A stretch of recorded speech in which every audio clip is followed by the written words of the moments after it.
ये तेरी हंसी पर मैं मर ही ना जाऊं, तेरी ही बातों में खोना मैं चाहूं। हेलो दोस्तों, आज मैं आपको बनारस में घूमने के लिए 7 बेहतरीन जगहों के बारे में बताता हूँ। वाराणसी, जिसे काशी और बनारस भी कहा जाता है, भारत के उत्तर प्रदेश राज्य के गंगा के तट पर स्थित एक प्राचीन नगर है।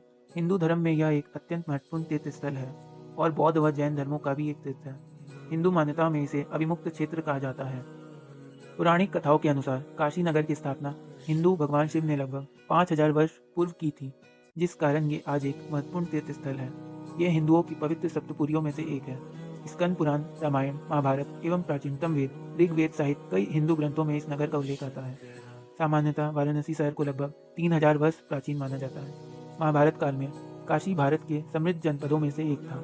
महाभारत में वर्णित एक कथा के अनुसार एक स्वयंवर में पांडवों और कौरवों के पितामह भीष्म ने काशी नरेश की 3 पुत्रियों अंबा, अंबिका और अंबालिका का अपहरण किया था। इस अपहरण के परिणाम स्वरूप काशी की हस्तिनापुर में शत्रुता हो गई थी। वाराणसी, काशी को हिंदू धर्म में पवित्रतम नगर बताया गया है। यहाँ प्रति वर्ष 10 लाख से अधिक तीर्थयात्री आते हैं। यहाँ का प्रमुख आकर्षण है काशी विश्वनाथ मंदिर, जिसमें भगवान शिव के 12 ज्योतिर्लिंगों में से एक प्रमुख शिवलिंग यहाँ स्थापित है। हिंदू मान्यता के अनुसार गंगा नदी सबके पाप मार्जन करती है और काशी विश्वनाथ में से मृत्यु सौभाग्य से ही मिलता है, और यदि मिल जाए तो आत्मा पुनर्जन्म के चक्र से मुक्त होकर मोक्ष पाती है। 51 शक्तिपीठ में से एक विशालाक्षी मंदिर यहाँ स्थित है, जहाँ भगवती सती की कान की मणिकर्णिका गिरी थी। वह स्थान मणिकर्णिका घाट के निकट स्थित है। हिंदू धर्म में 7 मत के लोग देवी गंगा को शक्ति का ही अवतार मानते हैं। जगत गुरु आदि शंकराचार्य ने हिंदू धर्म पर अपनी टीका यहीं आकर रखी थी, जिसके परिणाम स्वरूप हिंदू पुनर्जागरण हुआ। काशी में वैष्णव और शैव संप्रदाय के लोग सदा ही धार्मिक सौहार्द से रहते आए हैं। वाराणसी बौद्ध धर्म के पवित्रतम स्थल में से एक और गौतम बुद्ध से संबंधित 4 तीर्थ स्थलों में से एक है। शेष 3 कुशीनगर, बोध गया और लुम्बिनी है। वाराणसी के मुख्य शहर से हटकर एक सारनाथ है, जहाँ भगवान बुद्ध ने अपने प्रथम प्रवचन दिया था।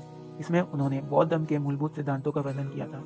अशोकपुर स्तूपों में से कुछ ही शेष है, जिनमें से एक धार्मिक स्तूप यही है। हालांकि अब उसके मात्र आधारशिला के अवशेष ही शेष है। इसके अलावा यहाँ चौखंडी स्तूप है, जहाँ बुद्ध ने अपने प्रथम शिष्य से मिले थे। वहाँ एक अष्टभुजा मीनार बनवाई गई थी।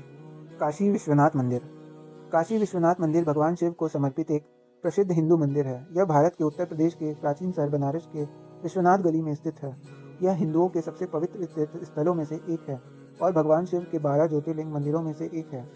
यह मंदिर पिछले कई हजारों सालों से पवित्र गंगा नदी के पश्चिमी तट पर स्थित है। मंदिर के मुख्य देवता को श्री विश्वनाथ और विश्वेश्वर के नाम से जाना जाता है, जिसका शाब्दिक अर्थ है ब्रह्मांड के भगवान। ऐसा माना जाता है कि एक बार इस मंदिर के दर्शन करने और पवित्र गंगा के स्नान कर लेने से मोक्ष की प्राप्ति होती है।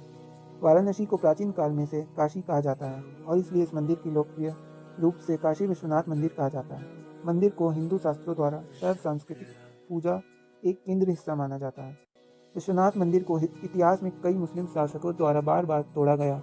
मुगल शासक औरंगजेब इस मंदिर को गिराने वाला अंतिम मुस्लिम शासक था, जिसने मंदिर के स्थान पर वर्तमान ज्ञानवापी मस्जिद का निर्माण किया। मंदिर की वर्तमान संरचना 1780 में इंदौर के मराठा शासक अहिल्याबाई होलकर द्वारा निकटवर्ती स्थान पर बनवाई गई थी। वर्तमान मंदिर का निर्माण महारानी अहिल्याबाई होलकर द्वारा सन 1780 में करवाया गया था। बाद में महाराजा रंजीत सिंह द्वारा 1835 में 1000 किलोग्राम शुद्ध सोने द्वारा बनवाया गया था। कहा जाता है कि यह मंदिर भगवान शिव और माता पार्वती का आदि स्थान है। जब देवी पार्वती अपने पिता के घर रह रही थी, जहाँ उन्हें बिल्कुल अच्छा नहीं लग रहा था, देवी पार्वती ने एक दिन भगवान शिव से उन्हें अपने घर ले जाने के लिए कहा। भगवान शिव ने देवी पार्वती की बात मानकर उन्हें काशी लेकर आए और यहाँ विश्वनाथ ज्योतिर्लिंग में से खुद को स्थापित कर लिया, जिसका जीर्णोद्धार 11वीं सदी में राजा हरिश्चंद्र जी ने करवाया था और वर्ष 1194 में मोहम्मद गौरी ने ही इसे तोड़वा दिया था, जिसे एक बार फिर बनवाया गया, लेकिन वर्ष 1447 में पुनः इसे जौनपुर के सुल्तान मुहम्मद शाह ने तोड़वा दिया। काल भैरव मंदिर, काल भैरव मंदिर भारत के वाराणसी में सबसे पुराने शिव मंदिरों में से एक है। भैरवनाथ विश्वेश्वरगंज, वाराणसी में स्थित इस मंदिर का हिंदू धर्म में बहुत ऐतिहासिक और सांस्कृतिक महत्व है। विशेषकर स्थानीय लोगों के बीच यह मंदिर भैरव को समर्पित है, जो शिव का एक उग्र रूप है और खोपड़ी की माला पहनते हैं और मोर की पंखों की एक गदा धारण करते हैं। काल शब्द का अर्थ मृत्यु और समय दोनों है। काल भैरव का अर्थ यह भी है कि जो मृत्यु और काल दोनों को भय को दूर करता है। ऐसा माना जाता है कि काल भैरव से काल भी डरता है। मंदिर के अतिरिक्त गर्भगृह में काल भैरव की चांदी की मुख वाली मूर्ति है, जो अपने वाहन कुत्ते पर बैठे हैं और त्रिशूल पकड़े हुए हैं। द्वार के माध्यम से अंगतुकों को केवल मालाओं से सजाए गए आइकन का चेहरा दिखाई देता है। आइकन का बाकी हिस्सा कपड़े के टुकड़े से ढका हुआ है। मंदिर के पिछले दरवाजे पर क्षेत्रपाल भैरव की एक प्रतिमा है, जो कि भैरव का दूसरा स्वरूप है। काल भैरव मंदिर के निर्माण की सही तारीख ज्ञात भी नहीं है, लेकिन अनुमान है कि वर्तमान संरचना 17वीं शताब्दी के मध्य में बनाई गई थी।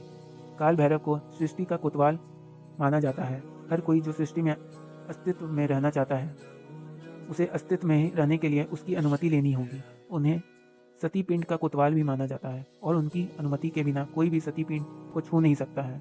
काल भैरव भक्तों की सभी समस्याओं से रक्षा करते हैं। प्रचलित मान्यता के अनुसार काल भैरव को नगर का रक्षक माना जाता है। संकट मोचन हनुमान मंदिर। संकट मोचन हनुमान मंदिर हिंदू भगवान हनुमान के पवित्र मंदिरों में से एक है। यह वाराणसी, उत्तर प्रदेश, भारत में स्थित है। यह बनारस हिंदू विश्वविद्यालय के नज़दीकी दुर्गा मंदिर और नए विश्वनाथ मंदिर के रास्ते में स्थित है। संकट मोचन का अर्थ है परेशानियों अथवा दुखों को हरने वाला। इस मंदिर की रचना बनारस हिंदू विश्वविद्यालय के संस्थापक श्री मदन मोहन मालवीय जी द्वारा 1900 ईस्वी में हुई थी। यहाँ हनुमान जन्मोत्सव बड़े धूमधाम से मनाया जाता है। इस दौरान एक विशेष शोभा यात्रा निकाली जाती है, जो दुर्गा कुंड से सटे ऐतिहासिक दुर्गा मंदिर से लेकर संकट मोचन तक चलाई जाती है। भगवान हनुमान को प्रसाद के रूप में शुद्ध घी के बेसन के लड्डू चढ़ाए जाते हैं। भगवान हनुमान के गले में गेंदे एवं तुलसी की माला सुशोभित रहती है। इस मंदिर की एक अद्भुत विशेषता यह है कि भगवान हनुमान की मूर्ति की स्थापना इस प्रकार की हुई है कि वह भगवान राम की ओर देख रहे हैं एवं रामचंद्र जी के ठीक सीधे संकट मोचन महाराज के विग्रह है, जिनके वे निस्वार्थ श्रद्धा से पूजा किया करते थे। भगवान हनुमान की मूर्ति की विशेषता यह भी है कि मूर्ति मिट्टी की बनी है। संकट मोचन महाराज की मूर्ति के हृदय के ठीक सीधे श्री राम लला की मूर्ति विराजमान है। ऐसे प्रतीत होता है संकट मोचन महाराज के हृदय में श्री राम सीता जी विराजमान है। मंदिर के प्रांगण में एक अति प्राचीन कुआं, जो संत तुलसीदास जी के समय का कहा जाता है। श्रद्धालु इस कूप को शीतल जल ग्रहण करते हैं। यह विस्तृत क्षेत्र में तुलसी पौधे को लगाया गया है। साथ ही आसपास पुराने रास्ते पर अनेक वृक्ष लगाने के साथ स्वच्छता को ध्यान रखा गया है, जिसके कारण विश्वास से भय मुक्त वातावरण तैयार हुआ है। माना जाता है कि इस मंदिर की स्थापना वही हुई है जहां महाकवि तुलसीदास को पहली बार हनुमान का शव आया था। संकट मोचन मंदिर की स्थापना कवि तुलसीदास जी ने की थी। वे वाल्मीकि द्वारा रचित रामायण के अवधि संस्करण रामचरितमानस के लेखक थे। संत तुलसीदास जी के अंतिम दिनों में अपने बाँ भुजाओं के असहनीय दर्द की अवस्था में संकट मोचन महाराज के समक्ष हनुमान बहु की रचना किया था। परंपराओं की माने तो कहा जाता है कि मंदिर में नियमित रूप से अंगतुकों पर भगवान हनुमान की विशेष कृपा होती है। हर मंगलवार और शनिवार हजारों की संख्या में लोग भगवान हनुमान की पूजा अर्चना अर्पित करने के लिए कतार में खड़े रहते हैं। वैदिक ज्योतिष के अनुसार भगवान हनुमान मनुष्य को शनि ग्रह के क्रोध से बचाते हैं, अथवा जिन लोगों की कुंडलियों में शनि गलत स्थान पर स्थित होता है, वे विशेष रूप से ज्योतिष उपचार के लिए इस मंदिर में आते हैं। एक पौराणिक कथा के अनुसार भगवान हनुमान सूर्य को फल समझकर निगल गए थे। तत्पश्चात देवी देवताओं ने उनसे बहुत याचना कर सूर्य को बाहर निकालने के लिए आग्रह किया। कुछ ज्योतिष को मानना है कि हनुमान की पूजा करने से मंगल एवं शनि ग्रह के बुरे प्रभाव अथवा मानव पर अन्य किसी ग्रह की वजह से बुरे प्रभाव को बेअसर किया जा सकता है। दुर्गा मंदिर, दुर्गा कुंड। दुर्गा मंदिर काशी के पुरातन मंदिरों में से एक है। इस मंदिर का उल्लेख काशी खंड में भी मिलता है। यह मंदिर वाराणसी कैंट से लगभग 5 किलोमीटर दूरी पर है। लाल पत्थरों से बने अति भव्य इस मंदिर के एक तरफ दुर्गा कुंड है। इस कुंड को बाद में नगर पालिका ने फुहारों में बदल दिया, जो अपनी मूलभूत सुंदरता को खो चुका है। इस मंदिरों में माँ दुर्गा यंत्र रूप से विराजमान है। इस मंदिर में बाबा भैरवनाथ, लक्ष्मी जी, सरस्वती माँ एवं काली माँ की मूर्ति रूप में अलग से मंदिर में है। यह मांगलिक कार्य, मुंडन इत्यादि में माँ के दर्शन के लिए आते हैं। मंदिर के अंदर हवन कुंड है, जहाँ रोज हवन होते हैं। कुछ लोग यहाँ तंत्र पूजा भी करते हैं। सावन महीने में एक माँ का बहुत मनमोहक मेला लगता है। एक कथा के अनुसार माँ दुर्गा दैत्य संहार कर यहाँ आराम किया था। मंदिर के नज़दीक आनंद पार्क है, जहाँ पर आर्य समाज का प्रथम साक्षात्कार काशी के विद्वानों के साथ हुआ था। कहा जाता है कि इस मंदिर का निर्माण 17वीं शताब्दी में बंगाल की रानी भवानी ने करवाया था। यहाँ बीसा यंत्र स्थापित है। तुलसी मानस मंदिर। तुलसी मानस मंदिर काशी के आधुनिक मंदिरों में एक बहुत ही मनोरम मंदिर है। यह मंदिर वाराणसी कैंट से लगभग 5 किलोमीटर दुर्गा मंदिर के करीब में है।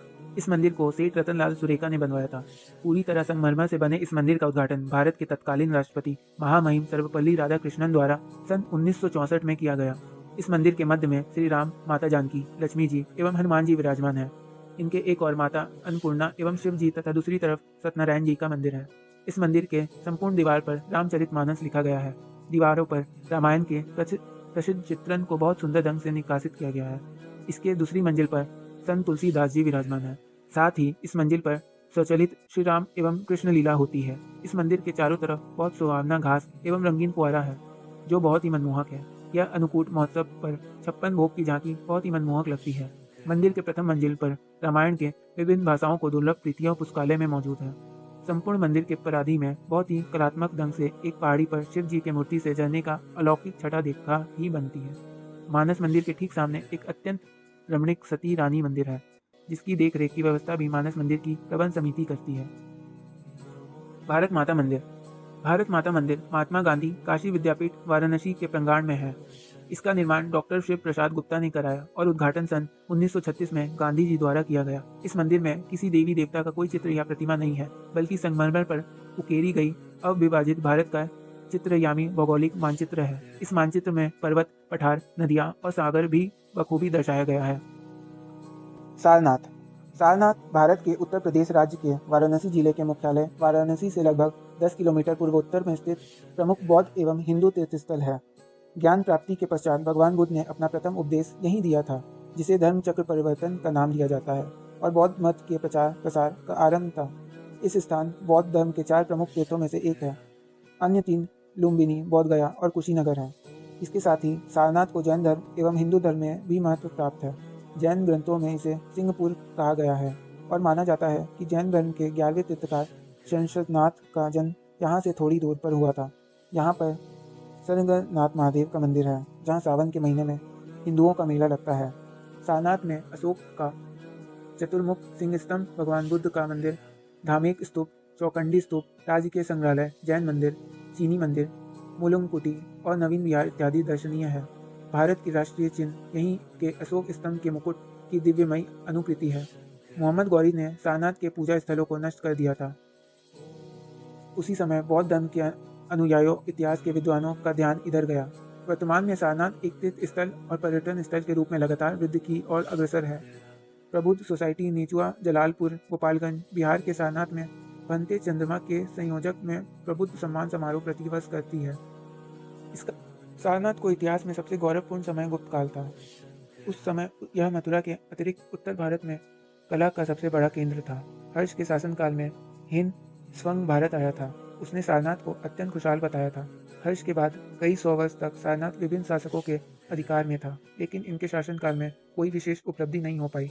महमूद गजनवी 1017 ईस्वी के वाराणसी आक्रमण के समय सारनाथ को अत्यधिक क्षति पहुंची। पुनः 1026 ईस्वी में सम्राट महिपाल के शासनकाल में स्थिरपाल और बसंतपाल नामक 2 भाइयों ने सम्राट की प्रेरणा से काशी के देवालय के उद्धार के साथ साथ धर्मराजी का स्तूप एवं धर्मचक्र का भी उद्धार किया। गढ़वाल वेश के शासनकाल में गोविंद चंद की रानी कुमारी देवी के सारनाथ में एक विहार बनवाया था। उत्खनन से प्राप्त एक अभिलेख से भी इसकी पुष्टि होती है। इसके पश्चात सारनाथ की वैभव का अंत हो गया है। तो दोस्तों, आपको ये वीडियो पसंद आई हो तो लाइक करें और के व्लॉग चैनल को सब्सक्राइब करें।